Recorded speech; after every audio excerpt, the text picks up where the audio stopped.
सो UGC net exam की बात हो और डीआई की बात ना हो, ऐसा बिल्कुल भी नहीं हो सकता। क्योंकि हमारे बीच में ये मिथ फैला हुआ है, मिथ है कि डीआई जो है वो बहुत टफ होती है, डेटा इंटरप्रिटेशन बहुत टफ होता है। जबकि ये बिल्कुल गलत है। डीआई जो है वो सबसे इजीएस्ट पार्ट होता है आपके मैथ्स पेपर वन की बात अगर हम करें यूजीसी नेट की। क्योंकि डीआई में जो आपके 5 क्वेश्चंस आते हैं 10 नंबर के, वो अगर आप सॉल्व कर रहे हैं तो आप 100% श्योर होते हैं कि हमारा जो आंसर निकला है, हमने जो टिक किया है वो 100% सही होगा। क्योंकि उसमें जो 5 क्वेश्चंस होते हैं वो क्या होते हैं, आपस में लिंक्ड होते हैं। कई ऐसे क्वेश्चंस होते हैं जिसमें एक की कैलकुलेशन दूसरे में भी यूज हो रही होती है, तो आपका हर एक आंसर अगर मैच कर रहा है आपके ऑप्शन से, तो फिर आप 100% श्योर हैं कि वो आपका क्या है, सारे डीआई के क्वेश्चंस या जितने भी आपने क्वेश्चन अटेम्प्ट किए हैं डीआई के 5 में से, वो आपके क्या है, करेक्ट है। जो मेन रोल होता है डीआई में वो क्या होता है कि आपका कैलकुलेशन का पार्ट। डीआई में और कुछ भी नहीं होता है, सिर्फ कैलकुलेशन होती है, और कैलकुलेशन ही डीआई में ये तय करती है कि वो डीआई या तो इजी है या मॉडरेट है या टफ है। सिर्फ और सिर्फ कैलकुलेशन ही वो पार्ट होता है जो डीआई को इजी, इंटरमीडिएट या टफ बनाता है। डीआई में क्या होता है, इसमें 5 क्वेश्चंस आते हैं जो कि आपके होते हैं किसके, 10 नंबर के। तो आज इस डीआई पे ही हम चर्चा कर रहे हैं, डीआई की ही बात कर रहे हैं। तो आइए स्टार्ट करते हैं। अगर आपने हमारे चैनल सिग्मा एकेडमी को सब्सक्राइब नहीं करा है, फॉलो नहीं करा है, तो फटाफट से उसको सब्सक्राइब कर लें। तो जब बात डीआई की कर रहे हैं तो सबसे बड़ी बात होती है उसके सिलेबस की, क्योंकि जब तक हमें सिलेबस नहीं पता होगा हम बिल्कुल उस चीज के लिए तैयार नहीं है। सबसे पहले बात आती है सिलेबस की। तो डीआई का वैसे तो सिलेबस बहुत ही क्या होता है, वास्ट होता है, बहुत बड़ा सिलेबस होता है। लेकिन अगर यूजीसी नेट के पुराने पीवाईक्यूज या पुराने पेपर्स की तरफ हम जाएं, तो जो आपके में 99% डीआई आई है वो आपकी टेबल डीआई है। अगर आप पूरी डीआई पढ़ने चलेंगे कि सारे सिलेबस को हम कवर कर लें, तो वो नहीं हो पाएगा और ना ही आपके यूज का होगा वो। जब टेबल डीआई ही आपके में आती है तो आपको टेबल डीआई ही पढ़नी है सिलेबस के लिए। और अगर टेबल डीआई की बात करें तो उसमें आपकी 3 तरीके की डीआई आती है टेबल डीआई में। एक तो आपकी आती है, एक आपकी कौन सी आती है, सिंगल टेबल डीआई, जिसमें क्या होगा, आपकी एक सिंगल टेबल डीआई मतलब एक डीआई होगी, इसमें कुछ डेटा दिया होगा, सिर्फ एक टेबल बनी होगी और उसमें सब डेटा आपको दिया होगा कि 10 है, 4 है, 6 है, ऐसे करके सब में डेटा दिया होगा। एक होती है आपकी डबल टेबल डीआई।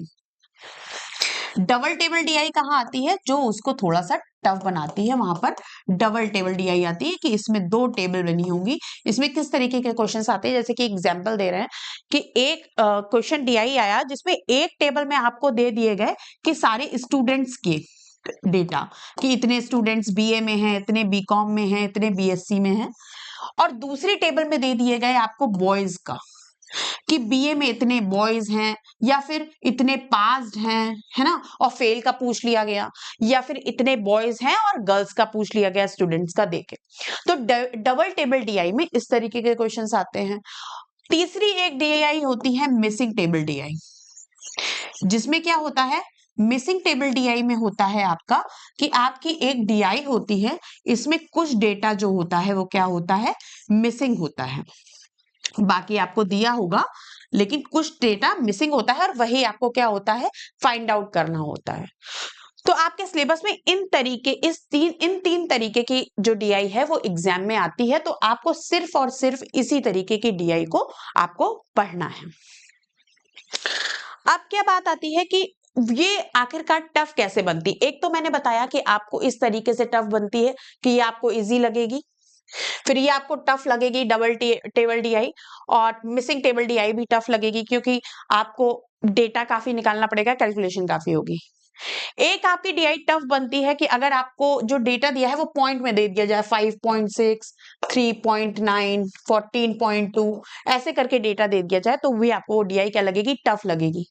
क्योंकि हम जो चीज देख रहे हैं हमें देख के लगने लगेगा कि हाँ ये टफ है, इसमें काफी कैलकुलेशन करनी पड़ेगी, लेकिन जब आप उसको करने चलेंगे तो वो आपकी आसानी से या तो कैंसिल आउट हो जाएगा, ऐड होगा तो ऐड होके आपको बिना पॉइंट का आ जाएगा, या तो वो कैंसिल ही हो जाएगी, कट जाएगा वो, और वो एक प्रॉपर डिजिट में आंसर आ जाएगा।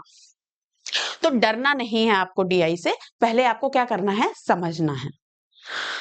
अब अगर हम इसकी अप्रोच की बात करें, स्ट्रैटेजी की बात करें कि कैसे हमें स्ट्रैटेजी, कैसे अप्रोच फॉलो करनी है एग्जाम में डीआई को अटेम्प्ट करने की, तो अगर आपने बहुत ज्यादा टाइम से आप प्रिपरेशन नहीं कर रहे हैं, आपने फिलहाल ही स्टार्ट किया 1-2 महीने से, तो आप हो सकता है डीआई में बहुत ज्यादा तेज नहीं हो पाए हैं, तो आप क्या करें, आप ये आपका माइंडसेट ये रहेगा कि हाँ ठीक है, हम 5 में से 5 तो नहीं कर पाएंगे बट 4 कर लेंगे। लेकिन अगर आप तैयारी के साथ जा रहे हैं तो आप मानिए कि आप 5 क्वेश्चन भी सॉल्व करेंगे और वो करेक्ट भी होंगे, 10 में से 10 आपके इस डीआई में कंफर्म आ जाएंगे, वो कहीं नहीं रह गए। अब जब हम देखते हैं कि पहला क्वेश्चन ही क्या होता है, डीआई का पूछा जाता है। अब आपको क्या अप्रोच रखनी है कि जैसे मैंने आपको बताया कि टफ, मॉडरेट और इजी, तीनों तरीके की डीआई होती है, और मोस्टली क्या होता है, इजी टू मॉडरेट डीआई रहती है। सिर्फ कॉमर्स ही एक ऐसी शिफ्ट होती है जिसमें क्या होता है, डीआई कभी कभी मॉडरेट टू टफ लेवल की आ जाती है। वो भी अगर 2 शिफ्ट में है तो एक में मॉडरेट आएगी, एक में टफ आएगी, बाकी सब इजी टू मॉडरेट ही डीआई रहती है, आप आराम से सॉल्व कर लोगे। अगर आपको सॉल्व करने पे आना है तो आप पहले 10 सेकेंड उस डीआई को देखिए, आप उसकी लैंग्वेज को समझिए कि वो कैसी डीआई है, आप उसके 5 क्वेश्चंस को भी क्लिक करके आगे बढ़ के देखिए कि वो 5 क्वेश्चंस कैसे हैं, उनकी लैंग्वेज कैसी है, उसमें क्या आपसे पूछा जा रहा है, ये आपको देखना पड़ेगा। पहले 10 सेकंड आप ये देखिए। आपकी जो डीआई आती है वो आती है या तो एवरेज पे पूछा जाएगा, या परसेंटेज पे पूछा जाएगा, या आपका रेशियो पे पूछा जाएगा, और अगर ज्यादा फॉर्मूला बेस्ड टफ बनाई जाएगी तो आपका इनकम एक्सपेंडिचर में भी क्वेश्चन डीआई के आ जाते हैं। तो जब आप क्वेश्चन देखेंगे तो सबसे जो इजी क्वेश्चन होगा वो रेशियो का होता है। रेशियो में 2 ही तरीके के क्वेश्चन पूछे जाते हैं, या तो आपके एडिशन का रेशियो पूछ लिया जाता है कि इसको, इसके सम और इसके सम का ऐड करके क्या होगा, इसके सम का रेशियो क्या होगा। मान लीजिए जैसे मैंने ये कहा, तो बॉयज में बीए के और गर्ल्स में बीएससी के रेशियो क्या होगा सम का, ऐसा क्वेश्चन आता है। या तो परसेंटेज निकलवा के रेशियो पूछ लिया जाता है कि बॉयज का बीकॉम में रेशियो, गर्ल्स के बीकॉम में रेशियो का क्या परसेंटेज है, या कितने परसेंटेज मोर हैं बॉयज गर्ल्स से, इस तरीके के क्वेश्चन परसेंटेज पे पूछे जाते हैं। तो सबसे इजी क्वेश्चन रेशियो का होगा आपका, फिर आपका परसेंटेज पे होगा। एवरेज के क्वेश्चन थोड़े कैलकुलेटिव होते हैं, क्योंकि एवरेज में आपसे पूछा जाता है जैसे ज्यादा सा डेटा है उसमें एवरेज कितना होगा, तो आपको सारा प्लस करके और फिर डिवाइड करके निकालना पड़ेगा, तो कैलकुलेटिव होता है। अगर बात कैलकुलेशन की जाए तो आपको सबसे पहले तो डीआई में जो भी कैलकुलेशन करनी है बहुत ही क्लियर करनी है, बहुत ही क्लियर। आप जो जिस पेपर पे आप कैलकुलेशन कर रहे हैं कि बहुत क्लियर करनी है। फर्स्ट क्वेश्चन की कर रहे हैं तो फर्स्ट क्वेश्चन डाल के कैलकुलेशन करिए, थर्ड क्वेश्चन की कर रहे हैं तो डाल के कैलकुलेशन करिए। क्योंकि ये मैं इसलिए कह रही हूँ क्योंकि आपके जो इसमें 5 क्वेश्चन होते हैं, इसमें कई बार क्या होता है, डेटा जो आपका रीयूज हो जाता है। जैसे यहाँ पर कुछ आपने एवरेज निकाला, वो थर्ड क्वेश्चन में भी उसके एवरेज से बेस्ड ही आपसे पूछा गया है, जो ये एवरेज यहाँ पर यूज होगा। तो आप यूज वो कैलकुलेशन तभी कर पाएंगे जब क्लियर होगा, जब साफ से आपने किया होगा। नहीं तो एक के ऊपर एक चढ़ा के करेंगे तो आपको बिल्कुल समझ में नहीं आएगा कि वो कैलकुलेशन कहाँ थी, मिक्स हो जाएगी, हो सकता है गलत आप डेटा उठा लें वहां से। तो बहुत साफ तरीके से और नंबर डाल के कैलकुलेशन करिएगा। अप्रोच की बात की जाए, कोई जरूरी नहीं है कि आप फर्स्ट क्वेश्चन ही अटेम्प्ट करें डीआई में, फिर सेकंड करें, फिर थर्ड करें, सीरियल वाइज करें, बिल्कुल भी जरूरी नहीं है। आपको जो 5 में से डीआई में से जो इजी क्वेश्चन लग रहा है वो आपको पहले अटेम्प्ट करना है। अब आप समझेंगे कैसे कि कौन सा क्वेश्चन इजी है। इसके लिए क्या करेंगे, जैसे मैंने बताया रेशियो का क्वेश्चन इजी होगा। आप पहला क्वेश्चन किस चीज का उठाइए, आप पहला क्वेश्चन उठाइए रेशियो का। पहला क्वेश्चन आप रेशियो का ले लीजिए, उसको आप सॉल्व कर लीजिए।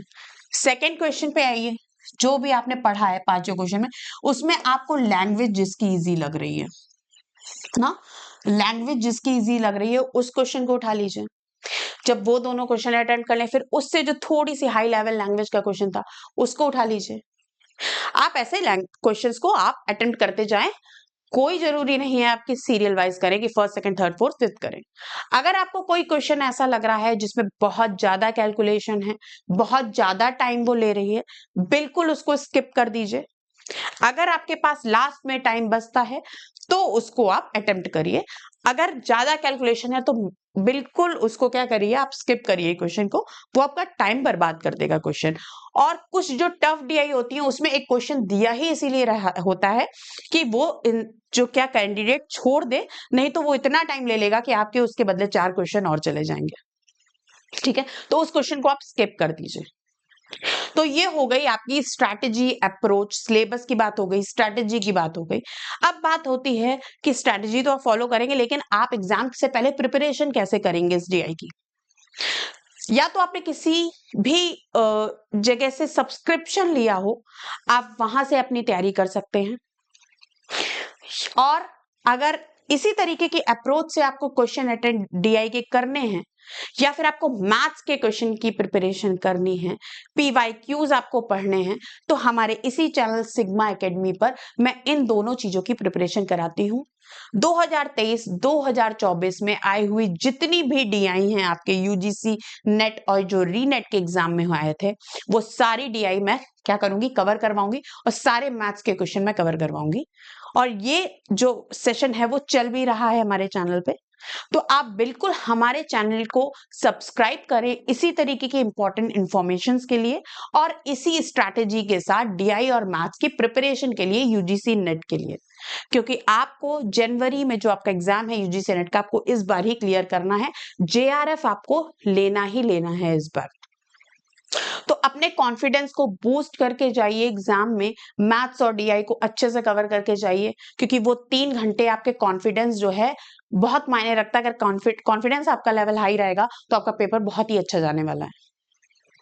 तो हमारे चैनल को सब्सक्राइब करें, सिग्मा एकेडमी को शेयर करें और फॉलो करें। Thank you everyone.